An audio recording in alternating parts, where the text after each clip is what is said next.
Raven back here again, and today we are just going to kind of be covering the beginner witch topics and some of the things that entails.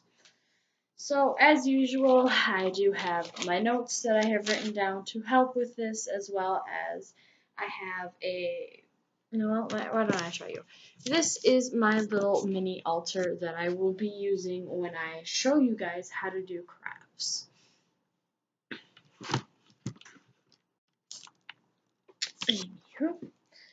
So we are going to save the spell that I'm going to show you for last. And that'll have to do with candle magic, so we'll touch candle magic at the end of the video. But for now, we are going to start with the most common paths of witchcraft. I am sorry if I seem a little distracted. I'm very tired. It's also 1 a.m. when I am filming this. So there are lots and types of different witchcraft paths, and I'm going to go over the 5 most common ones, besides, of course, Wiccan and Pagan. If you want to know more about Wiccan and Pagan and the definitions about that, please comment that you would like a video about that, and I will gladly put up a video between the definitions of Pagan and Wicca and witchcraft, of course. So anyways, onwards to our witchcraft paths. The most common is a solitary witch, and that is partially me. I mean, you can, of course, choose different kinds of witchcraft. But they follow their own magical path alone, as it's called solitary.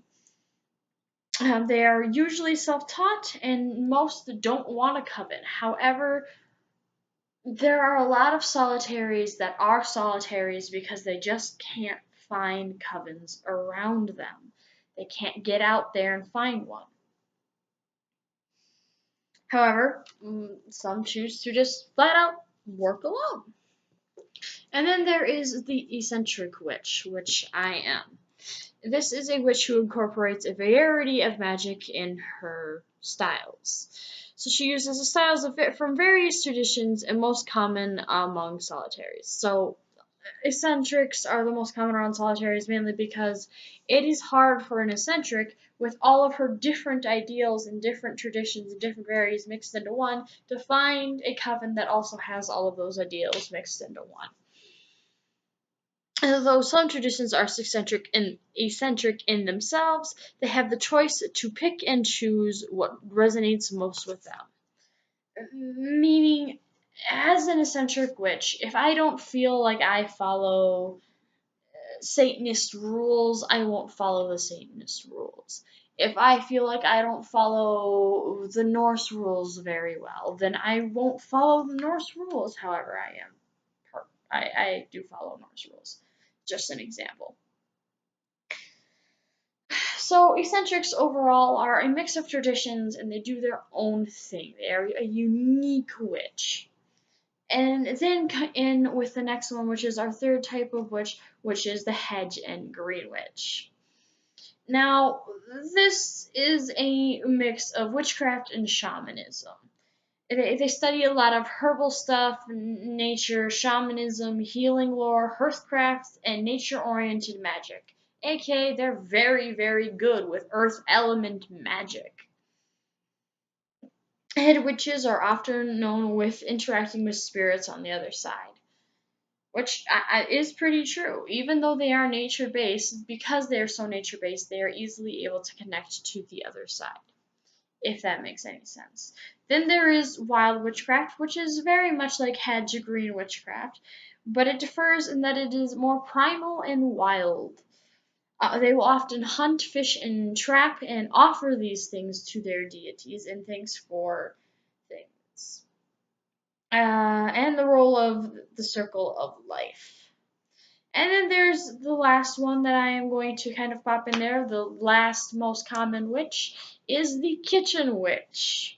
Kitchen witches typically just incorporate herbs and things, kind of like green witch, but in their cooking. So basically, what they do is they add magic into cooking and cleaning. Meals are cooked with intention, and ingredients given correspondence. That makes sense. So let's say you have stomach issues. You might want to add a little ginger to your kitchen witch, to your meal, and that will help. Cleaning usually involves the intention of cleansing and protection. This is like a house broom. You can bless that as a balsam if you don't know what a balsam is. A balsam is something that witches often use to cleanse out their house. It's basically essentially a small broom. And there are your 5 different types of witchcraft. Well, most common 5 different types of witchcraft. There are hundreds.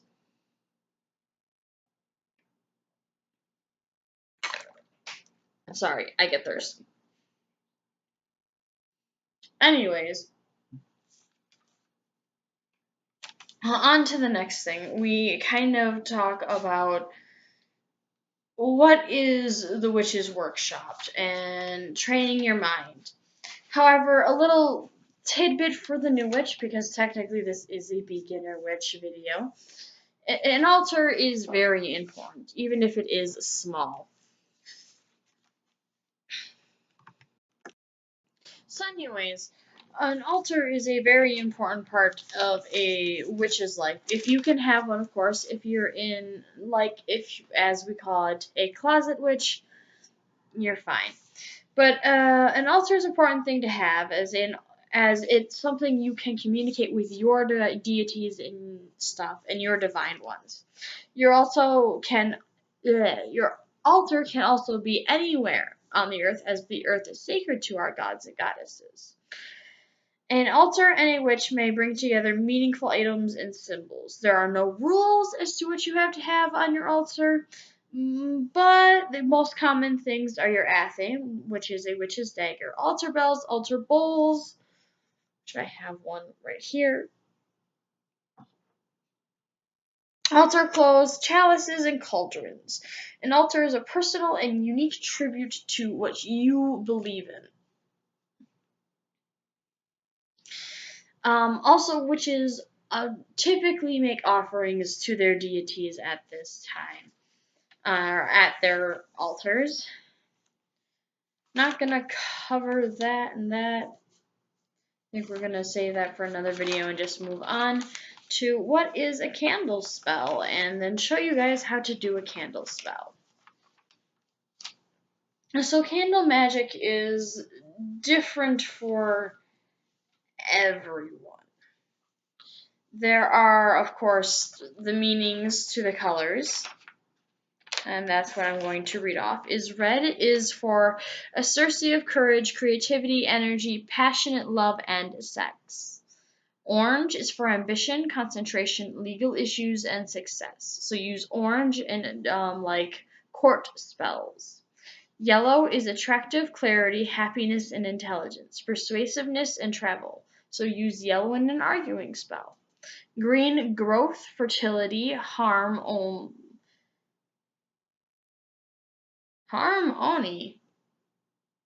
Don't know what that means. Notes.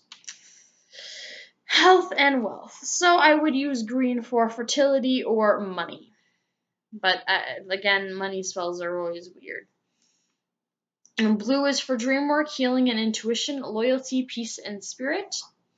Purple is for your higher self, your third eye chakra. It also helps with psychic awareness and like powering psychic spells. It's also good for meditation and development. Pink, of course, is for beauty and compassion and femininity. White is kind of all-purpose. If you don't have like the specific color candle you need for the spell, you can get a white candle and use that. Black is for absorbing energy, banishing, breaking spells, hidden wishes, protection, and self-defense. Now, most candle spells can be on any sort of the day, but note that candle spells, and all spells in general, are more powered during the full moon. I will do more kind of a spiel on like the days magic and what the days are used for magically and what the hours are used for magically, as well as the moon correspondences in a different video. This is kind of just the beginner's touch on candle magic and show you guys a candle magic spell. So what I am going to show you is my basic candle protection spell. So this is my area. This is the incense that I'm using. This is a dragon's blood incense. You can buy this at Walmart. Not sponsored. You can buy some devotive candles that you can cut in half or such at the dollar store. Again, not sponsored. And then you can just buy sage off of Amazon, as well as other things. I got the crystals from a friend, so I don't know where she got those. I have my clear quartz, my red jasper, my amethyst. I have another amethyst here, and a tiger's eye stone here. And now, I had already done preparation for this candle, so it's all ready to go. But basically, this has healing sigils carved into it and my name. So if you're going to do that, you're going to want to carve your name into it as well as these two healing sigils.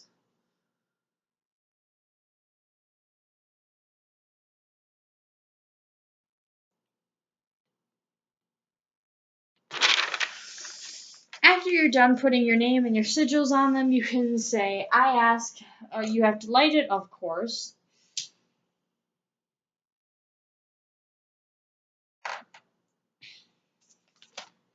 I ask Hecate, who is my deity, to power this candle with healing.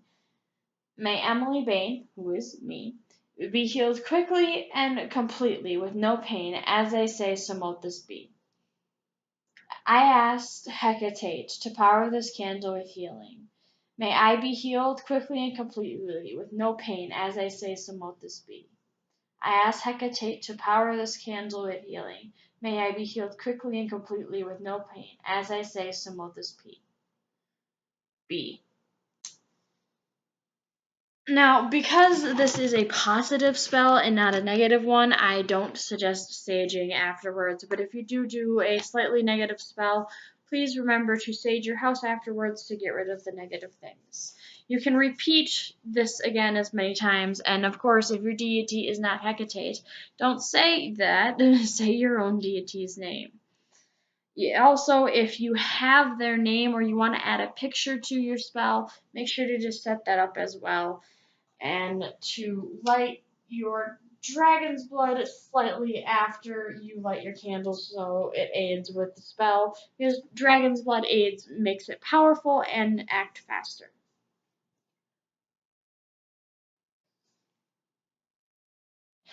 So I hope you enjoyed this little tidbit, and I will post the full kind of healing spell thing in the comments, and I hope you guys enjoyed this video.